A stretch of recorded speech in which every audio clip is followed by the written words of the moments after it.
বন্ধুরা, এটি হলো আহুজা কোম্পানির একটি 350 ওয়াটের অ্যাম্প্লিফায়ার, যেটির মডেল নাম্বার SSA 350। এই অ্যাম্প্লিফায়ারটির ম্যাক্সিমাম পাওয়ার আউটপুট 500 ওয়াটের হয়ে থাকে।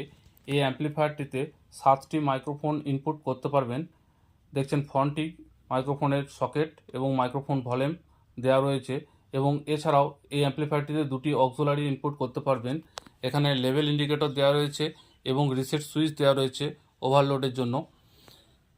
বন্ধুরা, অক্সিলারি 1-এ 100 মিলিভোল্ট ইনপুট এবং অক্সিলারি 2-তে 200 মিলিভোল্ট ইনপুট রয়েছে। তাছাড়াও অ্যাম্প্লিফায়ারটিতে লাইন ইনপুট রয়েছে 1 ভোল্টের এবং প্রি অ্যাম্প আউটপুট রয়েছে 200 মিলিভোল্টের এবং লাইন আউটপুট রয়েছে 1 ভোল্টের। অ্যাম্প্লিফায়ারটি কমন 4 ohms এবং 8 ohms ডাইরেক্ট বক্স স্পিকারের জন্য আউটপুট রয়েছে, এবং আপনি যদি অ্যাম্প্লিফায়ারটি থেকে LMT কানেকশন করেন সেক্ষেত্রে কমন 70 ভোল্ট এবং 100 ভোল্ট কানেকশন রয়েছে। অ্যাম্প্লিফায়ারটি ডিসি পাওয়ার সোর্স অর্থাৎ 36 ভোল্টেও অ্যাম্প্লিফায়ারটি রান করানো যায়।